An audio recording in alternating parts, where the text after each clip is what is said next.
Hello friends, I am Vishnu Lok Bihari Srivastava. Today I am going to deliver a lecture on Wordsworth's theory of poetic diction. In this lecture, I will lay emphasis on a couple of things. Firstly, I shall dwell upon the genesis of Wordsworth's theory of poetry. Where did Wordsworth borrow the raw material or for developing his theory of poetic diction? And secondly, I shall lay emphasis on what, after all, Wordsworth does Wordsworth mean by his theory of poetic diction. And finally, I shall concentrate on the criticism passed by several critics, particularly the more contemporary critics, on Wordsworth's theory of poetic diction. What was their reaction? Whether they develop or show an association with Wordsworth's theory of poetic diction, or have come out with certain reservation or certain objections with regard to the theory of poetic diction supplied by Wordsworth. Actually, in the preface of his poem Lyrical Ballads, which was jointly written by Wordsworth and his friend Coleridge, Wordsworth has supplied his theory of poetic diction by saying that there should not be any basic difference between the language of poetry and the language of common people. Actually, he was opposed to the idea that there should be a watertight compartment between the language of poetry and the language of common people, which was practiced by the 18th century poetry, which Wordsworth vehemently opposed, saying that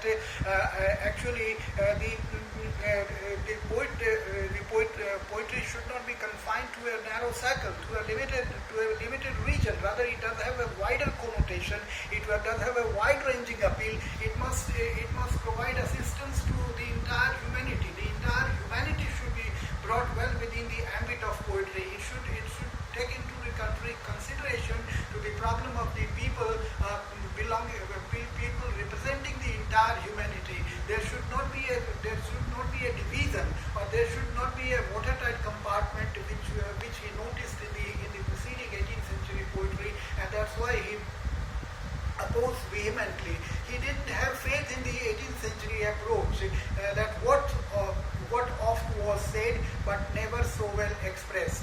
The 18th century poetry, after all, is lopsided. It is confined to a particular section on the beautification, or on the aspect of the beautification, on the outward beauty of poetry, and they completely ignored the very purpose of poetry, the objective of poetry, and because they insisted that the subject matter doesn't have any significance. So what is more important, that the way the matter is presentation, the manner of presentation was of greater importance for the 18th century poetry, which didn't appeal, which didn't win the affection of Wordsworth, because he noticed that the 18th century poetry is confined to a particular class. It's the poetry of class, whereas Wordsworth was of the opinion that poetry must have a mass appeal.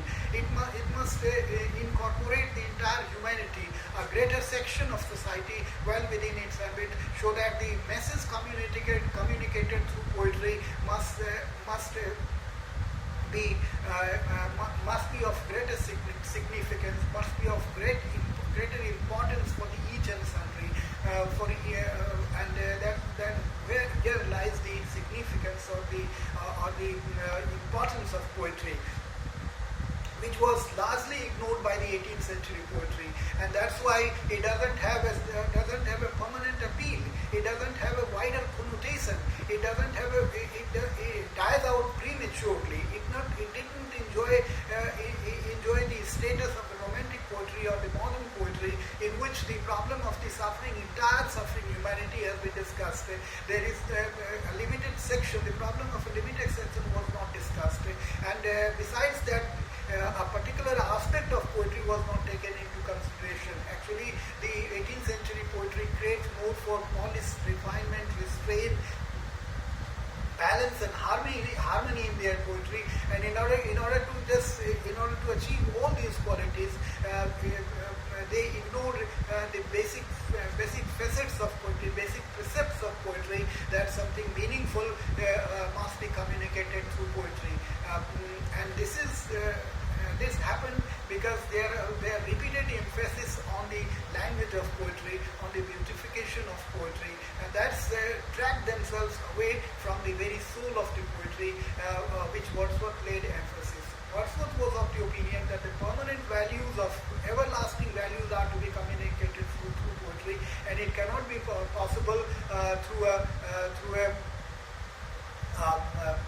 well-chiseled words, bombastic words, high-sounding words. There must be simplicity must be maintained. The language of the common people must be there, and the difference between the common people, the language of the common people, and the poetry should be vanished. Actually, after all, by the language of common people, Wordsworth means that the very ordinary language must be retained within the frame of poetry, and in this way it does have a greater appeal. That was the message which Wordsworth does want to communicate, and which he came out in reaction to the theory of poetic diction practiced by the preceding 18th century poetry. Now we will come to the conclusion that whether the theory of poetic diction, or we will evaluate, or whether the theory of poetic diction supplied by poetry by Wordsworth does have any significance, or it does carry any meaning or any weight. It does have any positive implication. But we come to the conclusion that even the contemporary romantic poets, if we go through the poetry of Shelley, we will find that the theory of poetic diction which practiced by Wordsworth has been completely violated. Wordsworth maintained that the poetry should be a spontaneous overflow of powerful feelings recollected in tranquility. So this spontaneous overflow of powerful feelings in poetry can only be achieved if the ideas itself come out. There should not be any effort. The poet need not make any effort with regard to the use of words, use of vocabulary, or he should not be at liberty with regard to the use of vocabulary, but ideas immediately come out, spontaneously come out from the core of his heart, and that could easily be expressed through a very plain language, through a simple language. The poet doesn't have the liberty to make a selection of words in order to convey his idea or to convey his meaning through his poetry. But if we go through the poetry of Shelley, we will find that there is a very obscurity and vagueness in the poetry of poetry. He has used complex. There is a complex. The poetry acquires a complex nature or stature.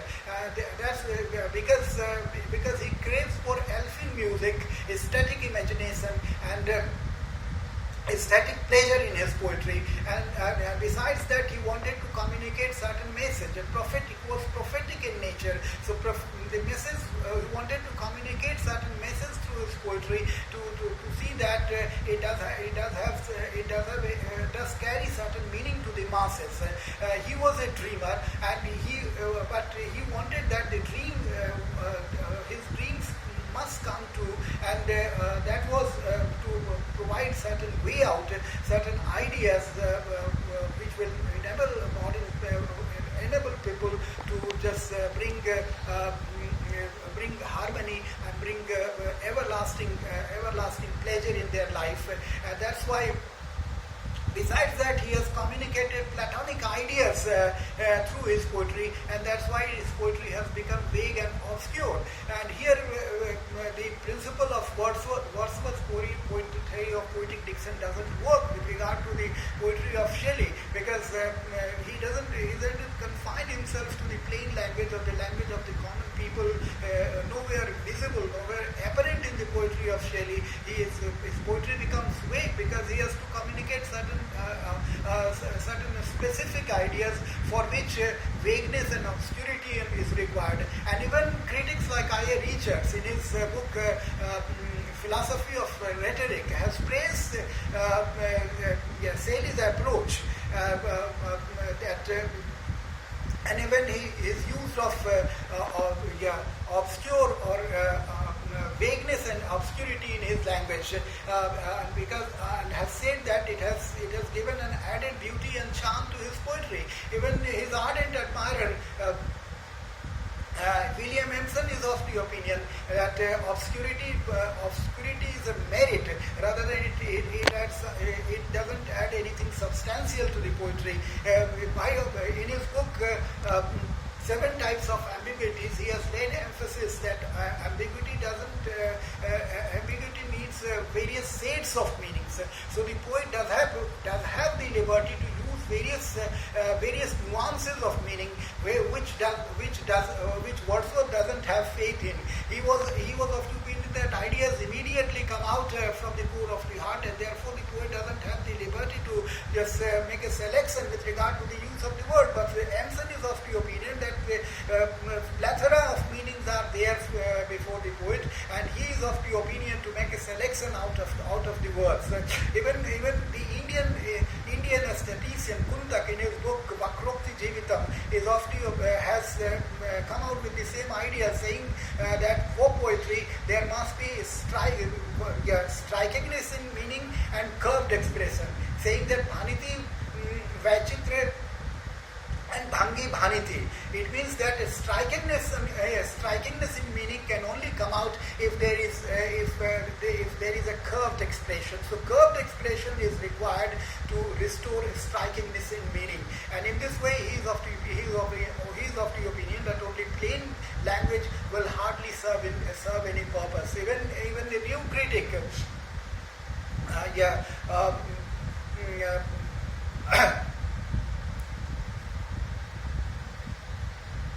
I stop at this moment, and in the next, in part 2, I shall discuss the next section. So please subscribe my channel and tap the bell icon for my